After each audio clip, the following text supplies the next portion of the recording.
Salam alaikum wa rahmatullahi wa barakatuh. Rebonjour à toutes celles que j'ai déjà vues et puis bienvenue aux autres. Alors, je vais vous dire deux, trois petits mots avant d'entrer dans le vif du sujet de la conférence à propos de mon parcours, parce que je pense que c'est important, que c'est complémentaire à ce qui va être dit.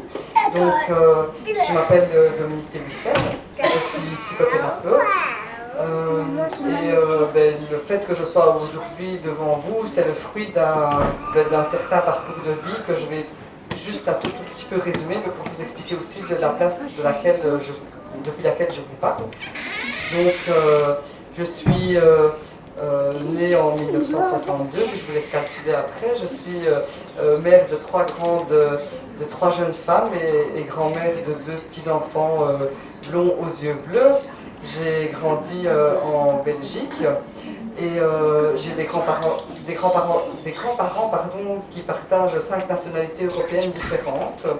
J'ai grandi dans une famille athée, mais en recevant une instruction religieuse protestante. Et puis j'ai commencé ma vie professionnelle sans diplôme. Voilà. Dans ma famille, il y avait une valeur qui était très importante, c'était de travailler. Donc j'ai toujours travaillé, je travaille toujours beaucoup. Et tous les gens de ma famille travaillent jusque très très tard. Ma maman a 74 ans, travaille toujours. J'ai une tante qui a 86 ans qui travaille toujours finalement. Enfin voilà, on est un peu comme ça dans ma famille. Et puis il y a un moment de ma vie, quand j'avais 36 ans, j'ai fait une reconversion professionnelle suite à un tas d'événements. Sur cette année de temps, donc j'ai décidé de m'impliquer dans la relation d'aide, donc je ne faisais pas du tout ça précédemment. Et sur cette année, pendant 7 ans, donc j'ai fait en sorte de réaliser les études qu'il fallait pour avoir les différents diplômes qui me permettraient de pratiquer la psychothérapie en gros. J'ai commencé donc ma carrière dans la relation d'aide en travaillant dans des institutions pour personnes handicapées principalement. Et parallèlement à ça, dès que j'ai pu, j'ai commencé à pratiquer la psychothérapie en consultation privée. Et puis l'islam est arrivé dans ma vie. Voilà, la raison pour laquelle je suis plus particulièrement ici et en tant que psychothérapeute. Et comme je suis quelqu'un de très curieux, j'ai beaucoup lu, j'ai essayé de comprendre, j'ai essayé de répondre à toutes mes questions. D'ailleurs, c'est déjà ça qui m'a fait me convertir à un moment. Il y a quelques années, je pense que c'est la 4e année, maintenant 3e ou 4e année, j'ai pu obtenir un poste d'enseignante en religion islamique donc en Belgique, ce qui fait que maintenant mon activité professionnelle c'est l'enseignement et de la religion dans le cadre de l'enseignement officiel, puisque chez nous ça se pratique comme ça, et la pratique de la psychothérapie en consultation privée. Alors quand je me suis convertie, donc je pratiquais déjà depuis 2-3 ans environ, puis j'ai reçu beaucoup de personnes de la communauté arabo-musulmane en consultation. Très très vite, on m'a très vite demandé de faire des conférences, il y a vraiment une grosse demande par rapport à ça. Et ça m'a forcé à continuer à étudier très vite. C'est ce qui fait qu'en fait à un moment j'ai eu assez de bagages, même s'il est très très modeste, pour avoir ce poste dans l'enseignement. Mais aussi ça m'a mené à mettre des choses en place justement dans la communauté par rapport à différents aspects. Il y en a 3, et puis après on passera à la conférence. Il y a 3 aspects, mais j'aime bien de le rappeler aussi, c'est que j'ai mis sur pied en Belgique un réseau de personnes qui travaillent dans la relation d'aide, donc qui sont principalement des psychothérapeutes de confession musulmane. L'objectif de ce réseau, c'est de créer du lien donc, entre ces personnes, mais aussi de disposer d'un répertoire qui permet d'orienter les personnes vers les psychothérapeutes quand elles en recherchent, parce que ce qui se passe, c'est que les personnes parfois...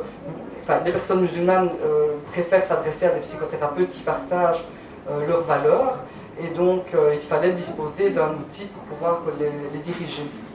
La bonne nouvelle, c'est que en Belgique, ce réseau a littéralement explosé. C'est très très jeune parce que je suis la plus âgée, je suis la plus expérimentée alors que je n'ai qu'une bonne dizaine d'années d'expérience, ce qui n'est pas beaucoup en quelque sorte. Et puis là, on a eu en 2013, le nombre de membres de notre réseau a doublé en quelques mois. Donc on est plus de 40 personnes maintenant en Belgique francophone, avec beaucoup de jeunes, effectivement. Et qu'est-ce qui s'est passé? C'est qu'il y a beaucoup de jeunes qui sont sortis des écoles de conseillers conjugal, etc. Et donc on est vraiment de plus en plus nombreux, alhamdoulilah, dans la communauté. Il se passe à peu près la même chose en France. Et ici, sur Paris, il y a une sœur qui s'appelle Linda Benjafer, que vous avez peut-être déjà aussi entendu en conférence, qui a aussi initié la même chose, qui a commencé cette année sur ce modèle-là. Et on espère vraiment que cette façon de fonctionner va continuer de s'étendre.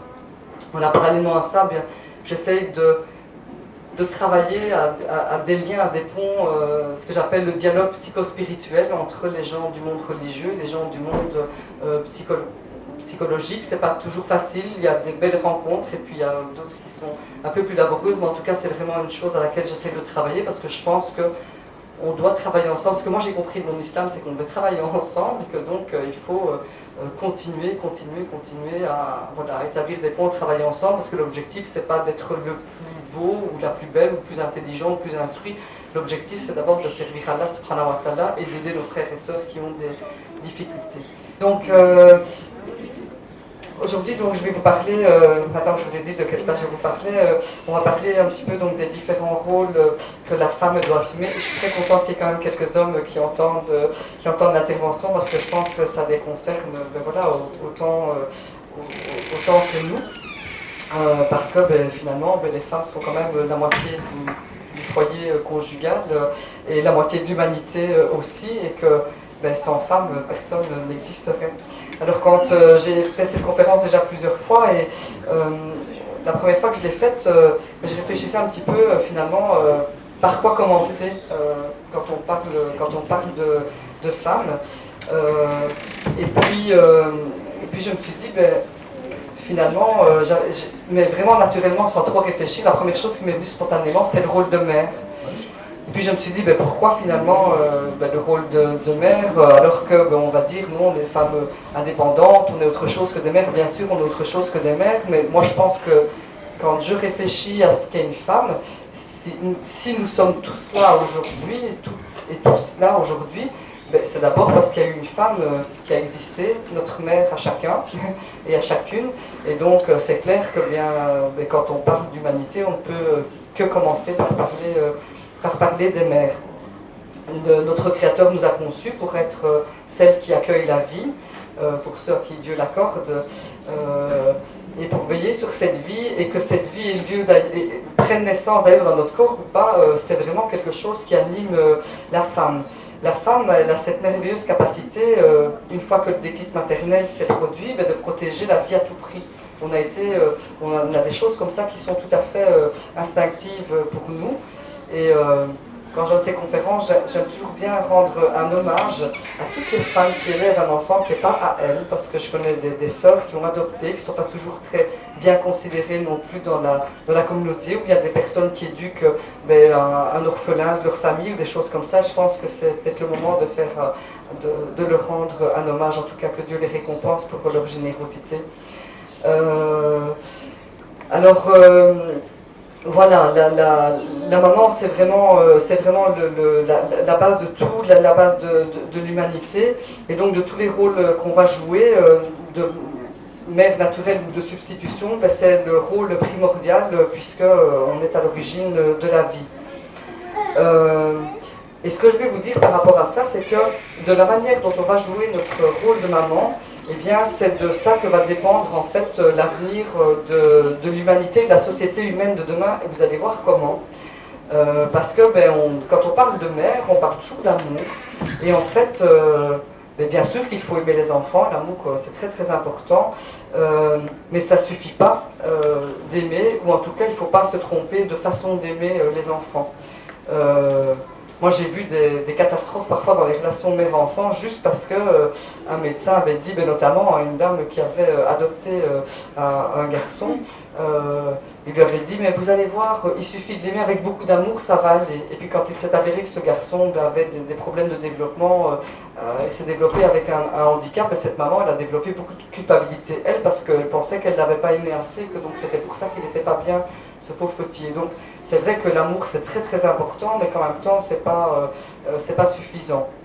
Alors, être une bonne mère, bien sûr, et c'est valable pour les papas également, en plus, on a quand même des rôles qui sont très très complémentaires, c'est d'assurer, bien sûr, les besoins de base de l'enfant. On va nourrir un enfant, on va le protéger, on va le soigner, et tout ça, c'est pas du tout anodin. On a parfois l'impression que c'est quelque chose d'un peu avilissant de s'occuper d'un enfant. D'ailleurs, c'est souvent ce qui retient des messieurs de s'occuper de leurs enfants. Mais en fait, on va voir qu'au travers de l'éducation quotidienne de l'enfant, on va faire passer énormément de choses qui ont l'air comme ça. On pense qu'on va commencer à éduquer nos enfants aux valeurs quand ils vont avoir un certain âge. Or, on éduque l'enfant aux valeurs depuis quasiment le berceau. Alors, on va juste analyser un besoin de base de l'enfant, c'est de le nourrir. Hein, ça, c'est quelque chose que nous faisons toutes et tous quand nous avons des enfants. Eh bien, on va transmettre des traditions, bien sûr. Vous êtes dans une certaine culture, dans certaines familles, on va manger plutôt comme ça, dans d'autres plutôt comme ça. Donc, déjà, tout ça, on le transmet. Mais alors, on va aussi transmettre une certaine façon de se nourrir. Alors, on a les deux extrêmes, on a le fast-food, et puis de l'autre côté le bio, hein, et puis entre les deux toutes les manières de se nourrir. Eh bien, déjà rien que par là, vous allez éduquer un futur consommateur. Je ne suis pas en train de dire qu'il est interdit d'aller de temps en temps au fast-food, hein, mais on sait que de la façon dont on va manger, eh bien, va dépendre de la façon dont on va consommer. De la façon dont on va consommer va dépendre l'économie aussi de demain. Ça paraît, vous êtes un pouvoir économique que vous ne soupçonnez pas une seconde. On va aussi éduquer un futur citoyen qui va être responsable, actif de sa santé, ou bien quelqu'un qui va être passif, qui va mal se nourrir, qui va manger tout ce qu'on lui donne, et puis qui après va aller consommer tout ce que l'industrie pharmaceutique fabrique pour essayer de résoudre tous les problèmes de santé qui sont liés à des mauvaises façons de se nourrir, etc., etc. Et là, on est juste en train de parler de donner à manger à un petit enfant. Et parce que quand vous faites ça, on se rend compte que tous les problèmes de déséquilibre alimentaire, ils prennent leur source très très très très jeune dans le trop de sucre qu'on mange, trop de graisse, etc., etc., etc.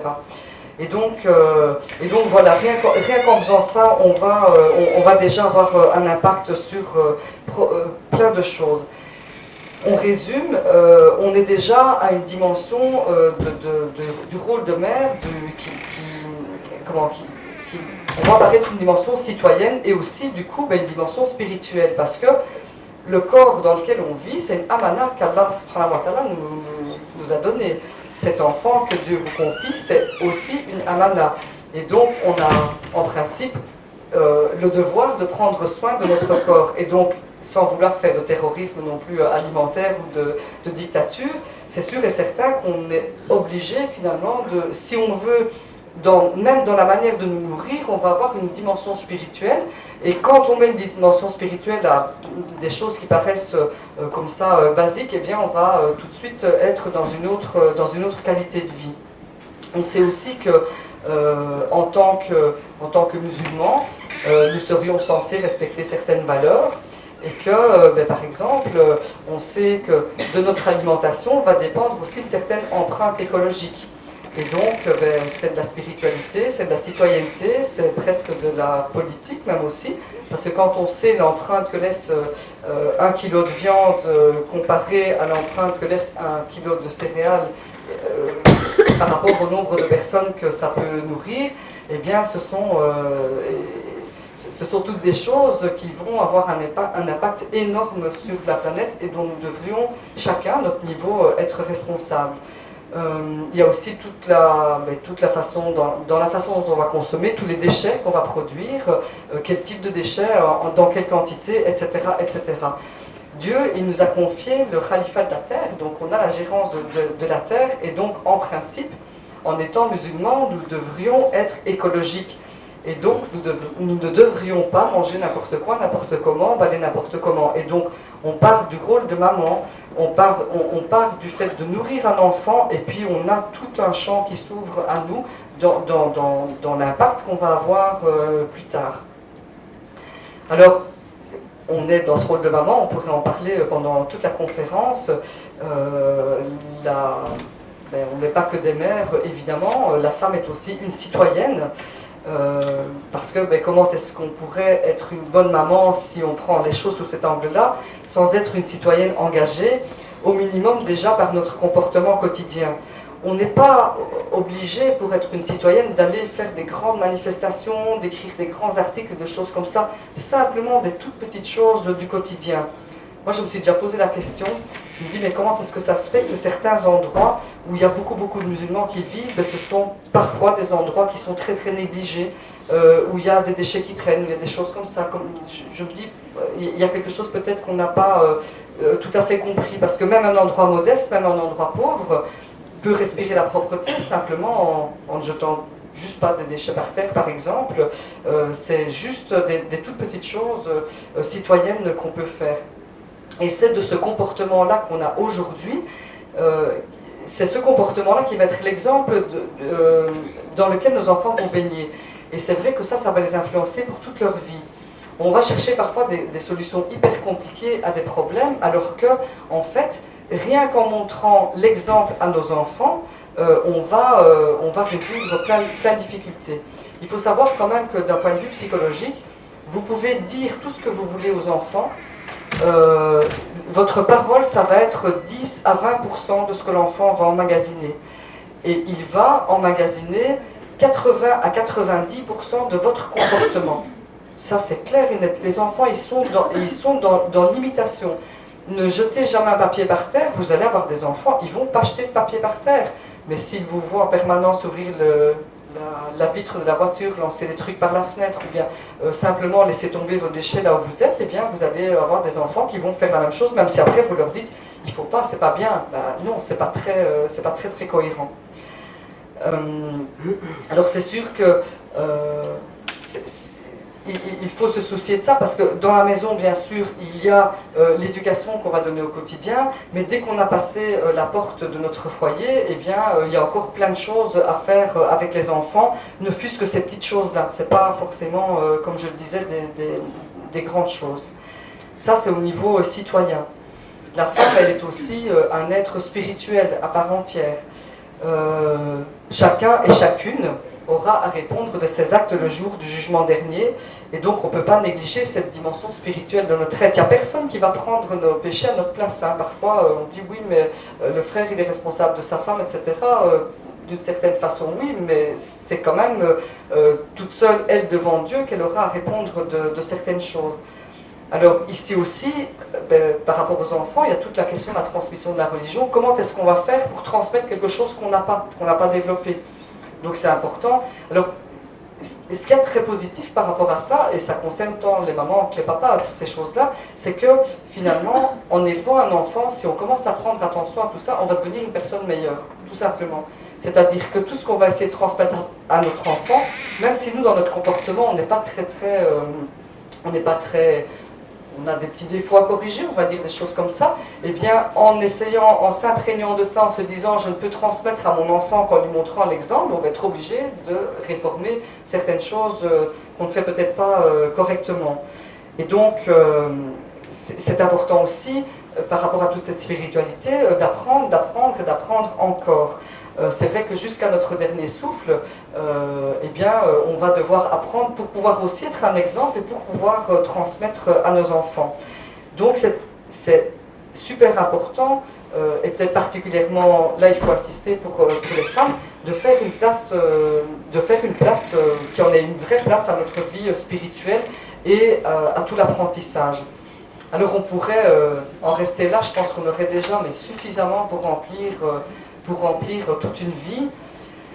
Eh bien non, Dieu nous a fait des êtres insatiables, on a besoin, et Dieu nous a fait les femmes des êtres qui sont justement dans cette multiplicité de rôles, et puis j'expliquerai après en quoi c'est utile et en quoi ça correspond vraiment à ce qu'il nous a demandé de faire sur Terre. Alors, on est des êtres insatiables, et c'est vrai que si on utilise bien cette caractéristique humaine, eh bien c'est un moteur formidable pour chercher encore et encore à élargir nos connaissances dans tous les domaines, y compris dans celui de la spiritualité. La femme, elle a des rôles multiples, c'est sûr. Les femmes Dieu nous a faites comme ça, de véritables femmes orchestres. on est capable de mener de front des projets, mais vraiment incroyablement divers. Si on se penche un instant sur ces spécificités-là, de nos rôles respectifs, on va comprendre pourquoi on a été fait comme ça. Les hommes, ce sont des personnes, des êtres que Dieu a créés et à qui il a confié le rôle principal d'être les garants du foyer, d'être les garants, d'être ceux qui vont chercher la nourriture. Alors je vais le dire de façon un petit peu archaïque, hein, on va se remettre un petit peu dans les premiers hommes et les premières femmes, avec cette connexion à la nature dont je parlais tout à l'heure, pour bien se représenter ce que c'est, aller chercher à manger. Hein, parce que maintenant on dit ils sortent, ils vont travailler. En fait, quand l'homme sort pour aller travailler, il va chercher à manger. Comme Dieu lui a dit, c'est toi qui chasses, c'est à toi que j'ai donné les muscles, et c'est à toi que j'ai donné aussi ce cerveau particulier. Hein, on dit que les hommes sont, et ça se vérifie très souvent, que les hommes ont tendance à être monotâches, à être un petit peu coupés de leurs émotions dans certaines circonstances, etc. Mais pour pouvoir aller chasser, s'éloigner de son foyer, faire la guerre aussi pour protéger le foyer, je pense que c'est aussi quelque chose qui appartient aux hommes, eh bien il faut pouvoir mettre tout ça de côté, il faut pouvoir se concentrer que sur ça. Et donc Dieu a donné aux hommes, aux humains de sexe mâle, cette capacité-là, cette particularité-là. Mais pendant que nos chers hommes, ils sont partis chercher à manger, parce que maintenant, on sort, je sais pas, on prend le métro, on va faire son boulot, on va faire ses 8 heures, et puis on rentre à la maison, puis voilà. Mais il y a des situations dans l'histoire de l'humanité où les hommes partaient pendant parfois plusieurs semaines pour chasser. Il y a des situations, et là c'est peut-être moins valable aussi maintenant, mais où en temps de guerre, les hommes s'éloignaient pendant plusieurs mois, plusieurs semaines de leur foyer. Et bien pendant ce temps-là, qu'est-ce qu'il faut que les femmes puissent faire ? Ah ben, il faut que ça tourne le foyer. Il faut continuer à assumer tous les rôles pour lesquels Dieu nous a fait. Hein, c'est-à-dire, on porte les enfants, mais ça, biologiquement, on n'a pas encore trouvé l'entourloupe qui nous permet d'y échapper, et puis Dieu nous en préserve jamais d'ailleurs, parce que c'est quand même une très très belle expérience. On essaie, et donc ces enfants, ben, ils ont besoin qu'on reste avec eux, qu'on s'en occupe. Mais quand monsieur est à l'extérieur, quand monsieur est parti, il faut que tout tourne dans le foyer. Et je pense que c'est pour ça qu'Allah subhanahu wa ta'ala nous a fait, nous les femmes, multitâches, parce qu'on est capable de faire 1 million de choses en même temps. Et c'est vrai que, je le développe plus quand on parle de vie de couple, c'est vrai que parfois on a besoin d'avoir un tout petit peu de rahma pour nos hommes qui ne sont pas capables de faire ça parce qu'ils n'ont pas été... leur cerveau n'a pas été formaté de la même façon que le nôtre. Ça, c'est le petit clin d'œil à la paix dans les ménages. Et donc, cette particularité que nous avons, nous les femmes, c'est cette même particularité qui fait que finalement, on est capable de faire tout ça, mais, parce qu'il y a un gros mais, de façon temporaire. C'est-à-dire que ça ne devrait jamais s'installer comme une façon permanente de fonctionner. C'est-à-dire que la femme qui est, alors on va parler après du dosage, mais la femme qui est tout à la fois dans la maternité, dans le travail, dans la spiritualité, qui est une citoyenne, etc., etc., puis on va parler après de son rôle d'époux, je ne l'ai pas oublié, ne vous inquiétez pas, mais elle ne peut pas, et qui en plus va aller subvenir aux besoins de sa famille, eh bien, sur le long terme, si ce n'est pas dosé correctement, il y a beaucoup de chances qu'on va arriver à des femmes qui vont être complètement surmenées. C'est un petit peu le piège de la vie moderne. Dieu, il nous a aussi créés avec le besoin d'être en lien les uns avec les autres, au niveau familial bien sûr, mais aussi au niveau social. Hein, les amis, les relations, les associations, le travail. Certaines femmes, elles vont avoir plus besoin que d'autres d'être dans cette dimension-là de leur rôle. C'est aussi selon notre nature particulière à chacun, parce que Dieu aussi nous a fait tous et toutes différents et complémentaires, et ça c'est aussi une réalité voulue par notre Seigneur. Dieu nous a créés aussi avec le goût et le besoin du beau dans notre vie, le besoin de nous émerveiller, le besoin de nous amuser, le besoin de nous divertir. En tant que musulmans, évidemment, on va répondre à ces besoins dans un cadre licite, mais on ne peut pas non plus faire l'impasse de tous ces besoins-là, parce que si on ne répond pas à ces besoins, eh bien, on risque de tomber malade. Hein, isolé, sans divertissement, sans beauté autour de nous, eh bien, on est des candidats ou des candidates à la déprime et voire peut-être à la dépression. On va aussi, donc la femme va entretenir un lien particulier avec son partenaire de vie, et c'est un lien qui va primer sur beaucoup d'autres liens, ce lien conjugal. Historiquement, ce lien-là, quand même dans la vie, dans le parcours des gens, c'est le lien qui précède celui de parents. Et c'est celui qui, une fois que les enfants seront partis du foyer, va rester. Donc c'est un lien qui est vraiment super important. Vous allez me dire que ça fait beaucoup pour une seule femme, mais je n'ai pas encore fini, attendez. Et donc, hormis les cas, les accidents, les décès, les divorces, c'est cette cohabitation-là qui sera en principe la plus longue. Hein, si Dieu nous prête une longue vie, c'est avec notre partenaire de vie qu'on va passer le plus de temps. Parce que quand les chers petits quittent le nid, ben c'est avec notre époux, notre épouse qu'on va rester. Et donc la vie de couple est une dimension qui est vraiment importante à ne pas négliger, parallèlement à la vie de mère. Si on favorise le couple parental au détriment du couple conjugal, eh bien, ce qui risque de se passer, c'est cette espèce de déprime particulière qu'ont certains parents quand les enfants sont partis, ce qu'on appelle le syndrome du nid vide.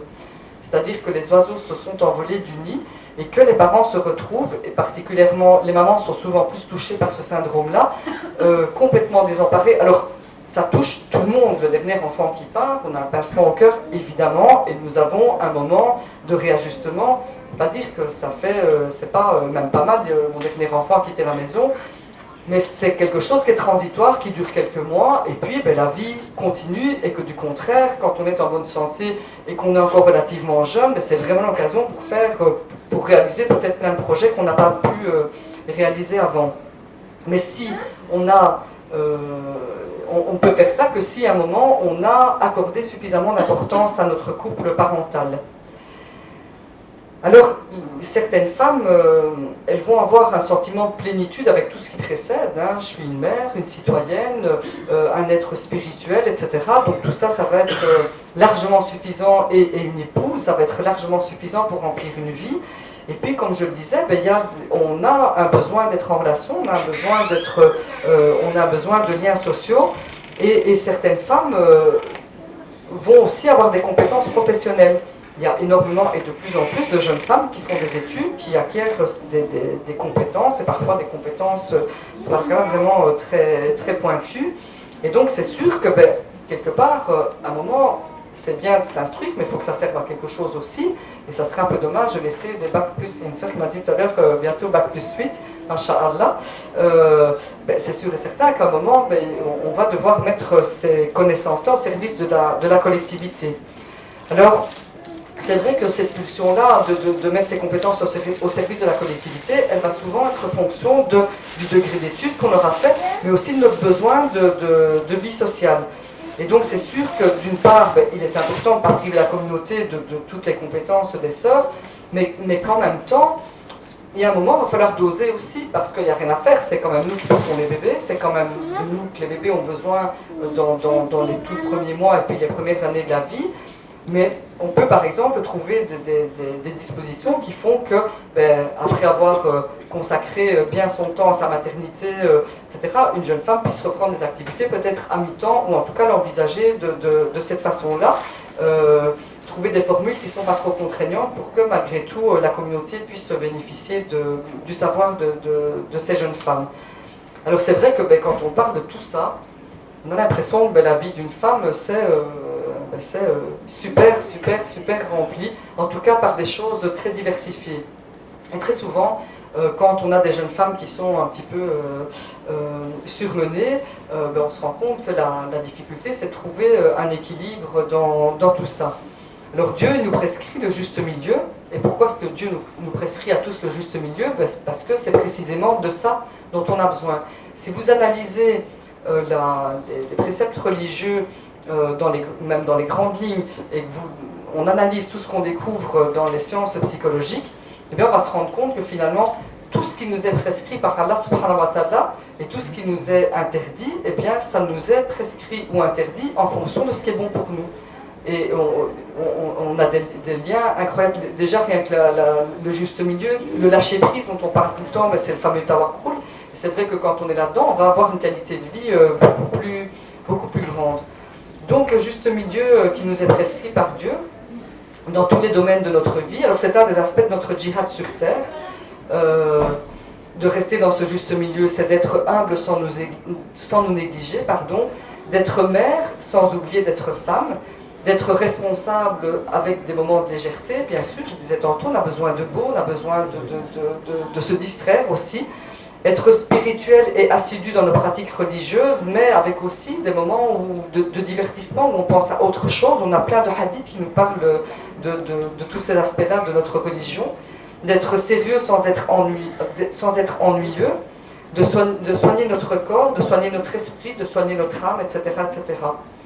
Alors quand j'évoque cette incroyable capacité que nous les femmes, on a peut-être un peu plus que les frères, de jongler avec les différents rôles, eh bien, comme je le disais tout à l'heure, il ne faut jamais oublier que cette capacité nous a été donnée pour pouvoir faire face à des situations particulières et surtout des situations temporaires.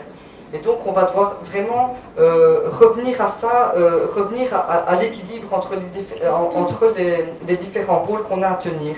Et se rappeler qu'on ne peut pas tenir des intensités trop hautes sur un long moment. Alors, pour être dans le juste milieu, il y a la seule recette qui marche, c'est de gérer les priorités. Et c'est ce qu'on va faire quand on a des personnes, c'est beaucoup plus souvent les femmes qui arrivent avec ce genre de demande en consultation, c'est qu'on va aider qui arrivent avec ce genre de demande, c'est-à-dire ce genre de problématique, c'est je suis épuisée, je ne sais plus donner de la tête, il y a trop, voilà, je dois travailler, je suis maman, je voudrais lire le Coran, mais je n'arrive pas à trouver le temps, etc. etc. Et donc, qu'est-ce qu'on va faire à un moment? On va se dire, ben, attends, ma soeur, on va s'asseoir calmement et on va essayer de voir un petit peu comment est-ce qu'on peut voir comment tu pourrais mieux harmoniser toutes ces choses-là dans ta vie. Et la réponse unique, elle n'est pas que de dire mon mari m'aide pas assez. Parce que ça arrive, hein, il y a des frères qui sont peut-être pas assez investis, etc. dans le foyer, mais en général, nous les femmes, on a tendance à se piéger dans tout ça. Alors le juste milieu, c'est vrai que c'est une notion qui est extrêmement subjective, c'est-à-dire que ce qui va faire juste milieu pour moi ne fera pas juste milieu pour elle, pour lui, pour vous. Hein, on a chacun une perception différente de ça, des besoins différents. Et puis aussi quelque chose qui caractérise les femmes, c'est bien que les frères l'entendent, c'est que nous les femmes on aime bien on aime bien montrer qu'on sait tout faire. On a beaucoup de mal à ouvrir la porte de notre cuisine à qui que ce soit. Hein, on a beaucoup de mal à laisser un peu faire. On a beaucoup de mal à lâcher prise, hein, nous, parce que comme nous sommes les garantes quelque part de ce foyer, eh bien c'est vrai que parfois on doit aussi apprendre à faire ça. Et c'est vrai que parfois ça arrange bien les frères, hein, mais il y a parfois des hommes qui viennent me voir et qui me disent « Mais ma soeur, comment est-ce que je peux convaincre ma femme de me laisser faire certaines choses ?» Et donc, et c'est vrai que parfois on se retrouve dans l'épuisement parce qu'on n'a pas accepté de lâcher prise par rapport à ça. Et aussi parce qu'on se dit qu'on doit tout bien faire, on doit tout faire de la même façon, et ça c'est juste pas possible. Alors les priorités. Alors je vais vous raconter une petite histoire. Il y en a peut-être qui l'ont vu sur internet, j'espère que ce sera juste un rappel que je ne vais pas trop vous ennuyer avec ça, mais c'est une petite histoire toute simple, c'est l'histoire d'un pot de mayonnaise. Alors j'ai pas pris le pot de mayonnaise avec moi, vous voyez les gros pots de mayonnaise, genre 1 kilo là, ok, ça va? Faites un effort d'imagination, il est là sur ma main, vous voyez bien, ça va? Et mais dans mon pot de mayonnaise, je vais mettre, et puis là dans l'autre main, bon on tient le micro, mais vous imaginez que dans l'autre main je tiens des balles, genre balle de golf, là, vous voyez un peu la taille que ça fait, ça, plus ou moins? Vous voyez mon pot de mayonnaise? Je vais mettre combien de balles comme ça dans mon pot de mayonnaise? Mon gros pot, là, combien j'en mets? 4, 6, 3, oui. On est certainement 4, 5, 6. Ça veut dire quoi? Ça veut dire que si mes balles de golf, elles représentent mes priorités, je ne peux pas en mettre beaucoup plus dans mon pot de mayonnaise. Même si nous les femmes, on a tendance à avoir des bons gros pots de mayonnaise, plus que 5, ça commence à devenir un peu galère, hein, des priorités, ok? Et puis là, je sais pas, c'est de la logique, c'est de la sagesse, hein, basique de faire ça. Ça veut dire que quand je suis à certains moments de ma vie, je dois, et tout le monde a à faire ça, peut-être nous un peu plus que les frères, Mais tout le monde a à faire ça, c'est de se dire à un moment, c'est je prends un arrêt sur image et je me dis, mais qu'est-ce qui est important? Quand je prends mon exemple personnel et quand je vois ce que je fais aujourd'hui, si je fais ce que je fais aujourd'hui, c'est parce que, pour moi, c'est l'acquis, parce que c'est l'acquis, c'est l'expression que les militaires disaient quand ils avaient terminé leur service militaire. Je suis désolée, je n'ai pas tout à fait la même référence culturelle. Et donc ils disaient, voilà, c'est l'acquis, c'est fini, on est libéré de nos obligations militaires, etc. Ben moi, par exemple, je me dis, ben, aujourd'hui, je vis une période particulière de ma vie parce que je suis encore en pleine forme et j'ai terminé d'élever mes enfants. Et puis, ben, je peux faire plein de choses dans ma vie. Mes balles de golf, elles sont plus les mêmes, même si j'aime énormément mes enfants, mais en tout cas, mes enfants sont autonomes, ils vivent leur vie, etc. Et donc, je peux me permettre de voyager beaucoup plus, etc. J'aurais jamais pu faire ce que je fais il y a quelques années où mes enfants avaient besoin que physiquement, je sois tous les jours, j'ai un micro à l'envers, parce que ça ne va plus, que je sois physiquement tous les jours à la maison. C'était une priorité à une époque. J'aurais jamais pu me permettre d'enchaîner des conférences comme ça, plusieurs week-ends d'affilée. C'était juste pas possible. Et donc, une leçon à retenir de ça aussi, c'est que non seulement il faut fixer des priorités, mais qu'en plus, les priorités, elles vont changer au fur et à mesure de notre vie. Si j'ai 3 enfants qui ont entre 3 et 10 ans, je ne vais pas gérer mes priorités de la même façon que s'ils ont entre 10 et 18 ans. C'est clair, parce qu'il y a des choses qui vont pouvoir s'organiser d'une façon différente, etc., etc., etc. Et donc, c'est le travail qu'on a tous à faire et toutes à faire à un moment, c'est ça, c'est de se dire, mes priorités, c'est quoi? Et qu'est-ce que je mets en place après par rapport à mes priorités aussi? Et puis peut-être que si mon pot de mayonnaise est un petit peu plus petit que celui de la voisine, je dois peut-être accepter que moi je vais mettre que 4 balles, peut-être même 3. Et alors? Personne ne nous demande d'avoir ce degré de performance important. Il y a des personnes qui ont des états de santé différents, il y a des personnes qui ont des capacités différentes à gérer le stress, par exemple. On est égaux pour rien. Et si Dieu nous a voulu tous complémentaires et toutes complémentaires, c'est non seulement entre les hommes et les femmes, bien sûr, mais c'est aussi les hommes entre eux, les femmes entre elles, et puis l'ensemble de la Oumma entre elles aussi. On va avoir chacun des complémentarités différentes et on doit l'accepter. Et ça fait partie aussi de l'humilité, de connaître ses propres limites, hein, on en parlait tout à l'heure, et de pouvoir les accepter. Voilà. En guise de conclusion, par rapport à tout ça, et puis on verra si on a encore un tout petit peu de temps, enfin, je vous souhaite bon courage pour la traduction, Inch'Allah. Être des femmes épanouies dans nos différents rôles, ça va passer forcément par ça. Cet arrêt sur image, où j'en suis dans mes priorités, comment je me sens dans mes différents rôles. On peut avoir des moments de mal-être, des moments de doute par rapport à des choses qu'on vit.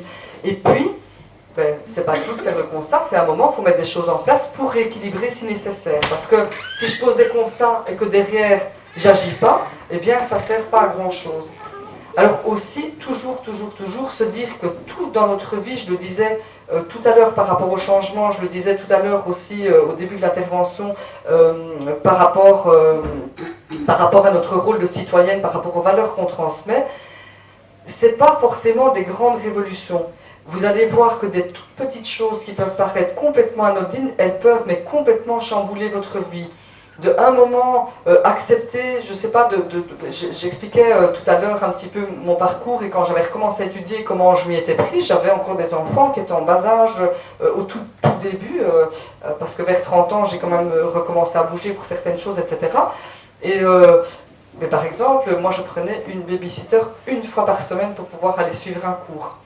2 heures le soir, parce que c'était à ce moment-là qu'il s'était donné. Je faisais ça qu'une fois par semaine, je n'avais pas beaucoup de sous, je grattais un peu les fonds de tiroir pour y arriver, mais je le faisais. Donc c'est pas non plus, c'est pas une énorme révolution, c'était juste 2 heures par semaine que je prenais de mon quotidien, de tout, pour pouvoir recommencer à faire certaines choses, etc. Parfois ça peut être passer le pas d'aller vers une voisine et aussi peut-être de demander de l'aide un petit moment pour pouvoir mettre des choses en place, etc. Et pas se dire j'arriverai jamais à aller à l'université. On n'en sait rien. Mais avant d'y aller, tout le monde a fait d'abord l'école élémentaire, et puis le collège, et puis le lycée, et puis le bac, et puis voilà, il y a eu des étapes, et dans tout ce qu'on fait, il y a des étapes aussi. Et c'est vrai qu'il faut toujours accepter que ça va commencer par une petite chose pour devenir des grandes choses. Alors voilà, j'espère que vous vous aurez tiré un petit quelque chose, Inch'Allah, de cette petite réflexion que j'ai partagée avec vous. Que Dieu nous aide toutes et tous à partir de ce que nous sommes pour devenir le meilleur de ce que nous pouvons être, qu'il nous donne la sagesse de vivre en fonction des limites qui sont inhérentes à notre nature humaine, et bien sûr Dieu est le plus savant. Je vous remercie de m'avoir écouté.